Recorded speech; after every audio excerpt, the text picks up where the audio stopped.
Bismillahirrahmanirrahim. Assalamualaikum warahmatullahi wabarakatuh, teman-teman yang dirahmati oleh Allah Subhanahu wa taala. Welcome back to my channel. Terima kasih buat teman-teman yang udah ngeklik di video ini ya. Mudah-mudahan bermanfaat. Kenalkan, nama aku Angga. Mungkin ada yang belum kenal ya. Nah, teman-teman yang dirahmati oleh Allah Subhanahu wa taala, pada kesempatan kali ini kita punya program baru di channel ini, yaitu kita akan membahas atau mengupas subbab-subbab yang ada di buku-buku yang kita pilih, yang mudah-mudahan nanti buku-buku itu bermanfaat buat kita. Kita akan bahas sesuai dengan kemampuan ilmu yang kita miliki. Jadi saya selaku al-fakir yang juga pemahamannya masih sangat rendah ya taraf keilmuannya, jadi saya bahas secara sekilas semampu saya, dan nanti teman-teman yang lebih paham silakan diskusi di kolom komentar agar menambah wawasan kita semua ya. Nah, pada kesempatan kali ini kita akan bahas 16 pilar pengokoh nafsiyah Islamiyah. Mudah-mudahan ini akan membentuk nafsiyah pada kita. Nafsiyah itu pola sikap ya, pola sikap kita sebagai seorang muslim itu gimana gitu.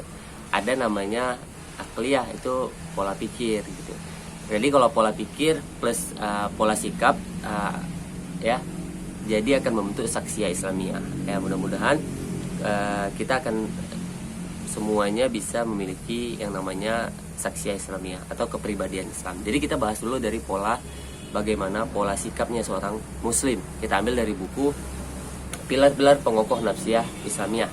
Nah, teman-teman, langsung aja ya. Jadi ada 16 pilar pengokoh nafsiyah Islamiyah. Dan yang pertama kita bahas yaitu bersegera melaksanakan syariah. Nah, teman-teman yang dirahmati Allah Subhanahu wa taala, di buku ini pertama kali dibahas adalah agar kita bersegera melaksanakan syariah Allah Subhanahu wa taala. Sini Allah Subhanahu wa taala berfirman, "Wasari'u ila maghfiratin mir rabbikum wa jannatin 'arduhas samawati wal ardh uiddat lil muttaqin." Ya, ini diambil dari Quran, tafsir Quran surah Ali Imran ayat 133. Ini ayat 133-nya ya. Dan bersegeralah kamu kepada ampunan dari Tuhanmu dan kepada surga yang seluasnya seluas langit dan bumi yang disediakan untuk orang-orang yang bertakwa. Terus dalam Quran surah An-Nur ayat 51 sampai 52 ya, di An-Nur ayat 51 sampai 52 artinya ya saya bacakan. Sesungguhnya jawaban orang-orang mukmin bila mereka dipanggil kepada Allah dan Rasulnya agar Rasul menghukumi atau mengadili di antara mereka, ialah ucapan kami mendengar dan kami patuh, sami'na wa ata'na. Dan mereka itulah orang-orang yang beruntung. Barang siapa yang taat kepada Allah dan Rasulnya dan takut kepada Allah dan bertakwa kepadanya, maka mereka adalah orang-orang yang mendapat kemenangan. Jadi sebagai seorang mukmin, misalnya ada panggilan hayalas sholah ya kita udah bersiap-siap untuk bersegera menuju tempat sholat gitu ya.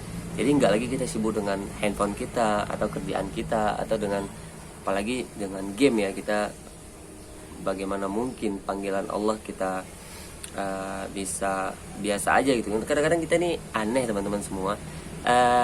Panggilan dari orang tua misalnya, atau panggilan bos misalnya.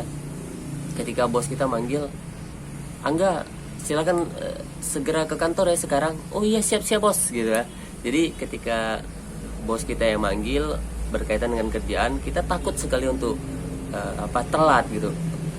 Datang harus tepat waktu. Ketika dipanggil bos langsung hadir. Tapi kenapa ketika panggilan Allah ini kita bisa santai saja gitu ya. Kita bisa bersantai dulu, bisa udahlah nanti aja gitu. Bisa udah nggak apa-apa, nanti aja sholat sendiri atau dan lain sebagainya. Nah, sebagai seorang muslim itu seharusnya kita ketika ada panggilan Allah itu, kita itu langsung bersegera melaksanakan. Dan ketika Allah memberikan sebuah hukuman atau memberikan sebuah hukum, maka kita ini sebagai seorang muslim yang harus kita ucapkan adalah sami'na wa ata'na, kami dengar dan kami taat gitu. Ketika Allah mengatakan wa halallahu bai'a wa harrama riba, misalnya Allah telah menghalalkan jual beli dan mengharamkan riba, ya kita sami'na wa ata'na, kita jalankan, kita hindari perkara riba tersebut. Ini juga tergambarkan bagaimana para sahabat ya. Para sahabat itu ketika hukum-hukum Allah itu turun kepada mereka gitu. Misal nih teman-teman, kita bisa baca di hadis, di kitab atau di buku ini. Ya, ini sebuah kisah dari Al-Bukhari, meriwayatkan dari Abu Saru'ah. Beliau berkata, saya bacakan artinya. Suatu saat aku sholat asar di belakang Nabi SAW di Madinah. Kemudian beliau SAW membaca salam dan cepat-cepat berdiri, lalu melangkahi pundak orang-orang yang ada di masjid menuju ke sebagian kamar istrinya. Maka orang-orang pun merasa kaget dengan bergegasnya Nabi. Kemudian Nabi SAW keluar dari kamar istrinya menuju mereka. Nabi melihat para sahabat sepertinya merasa keheranan karena bergegasnya beliau. Kemudian beliau SAW berkata, aku bergegas dari sholat karena aku ingat suatu lantakan emas yang masih tersimpan di rumah kami. Aku tidak suka jika barang itu menahanku, maka aku memerintahkan kepada istriku untuk membagi-baginya. Ya. Dalam riwayat Muslim yang lain, Nabi SAW bersabda, aku meninggalkan sebuah lantakan emas dari zakat di rumahku dan aku tidak suka menahannya. Jadi kita itu berkaitan dengan zakat itu sesuatu yang harus kita segerakan. Jadi tidak boleh ditunda-tunda. Misalnya semua hal ya, zakat zakat emas, zakat usaha, zakat fitrah apalagi misalnya gitu ya. Jadi itu memperlihatkan bagaimana Rasulullah itu sangat bersegera dalam melaksanakan syariat Allah. Ini terlihat juga di para sahabat ya. Ini berkaitan dengan ketika turunnya ayat yang berkaitan dengan khamar. Ibnu Jarir telah meriwayatkan dari Abu Buraidah dari bapaknya, beliau berkata, ketika kami sedang duduk-duduk menikmati minuman di atas pasir, minuman ini yang dimaksud adalah minuman khamar ya. Pada saat itu kami bertiga atau berempat, kami memiliki kendi besar dan meminum khamar karena masih dihalalkan. Kemudian aku berdiri dan ingin menghampiri Rasulullah SAW. Lalu aku mengucapkan salam kepada beliau. Tiba-tiba turunlah ayat tentang keharaman khamar. Ya ayyuhalladzina amanu innamal khamru wal maisir. Wahai orang-orang yang beriman, sungguhnya khamar dan judi, sampai akhir dua ayat, yaitu fahal antum muntahun, maka berhentilah kamu dari mengerjakan pekerjaan itu. Maka aku datang kepada sahabat-sahabatku yang sedang minum khamar dan membacakan ayat tersebut. Kemudian mereka sampai pada firman Allah, fahal antum muntahun, maka berhentilah kamu dari mengerjakan kerjaan itu. Dia, perawi hadis, berkata, sebagian di antara mereka meminumnya masih ada di tangannya, sebagiannya telah diminum, dan sebagian lagi masih ada di wadahnya. Dia berkata, sedangkan gelas minuman yang ada di bawah bibir atasnya, seperti yang dilakukan oleh orang-orang yang membekam, gelasnya masih menempel di bibirnya. Kemudian mereka menumpahkan khamar yang ada pada kendi besar mereka seraya berkata, ya Tuhan kami telah berhenti.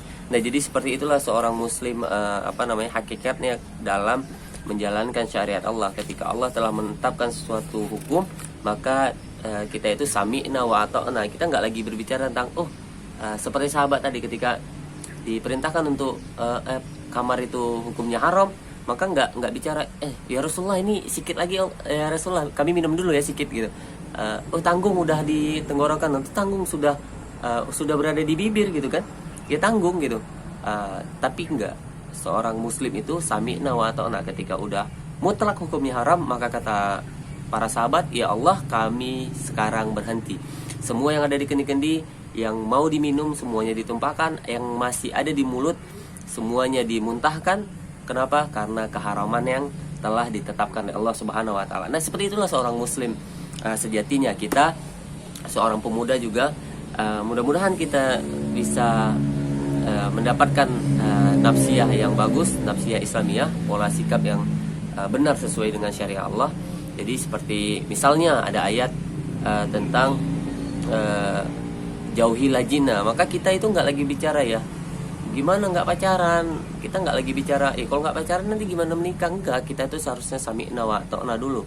Dan banyak solusi-solusi lain yang diberikan oleh Islam ketika kita misalnya udah siap untuk nikah. Nah gitu teman-teman yang dirahmati Allah Subhanahu wa taala. Di bab pertama ini ya, bersegera melaksanakan syariah. Sekian, mohon maaf atas segala kekurangan. Silakan buat teman-teman yang punya pengetahuan yang lebih daripada saya, kita bisa diskusi di forum di kolom komentar. Jadi ini bisa untuk menambah wawasan kita agar kita lebih memahami syariat Allah dan kita bisa memiliki nafsiyah Islamiyah yang kuat, yang kokoh, hingga membentuk saksiyah Islamiyah atau kepribadian seorang muslim sejati pada diri kita. Oke, sekian. Assalamualaikum warahmatullahi wabarakatuh.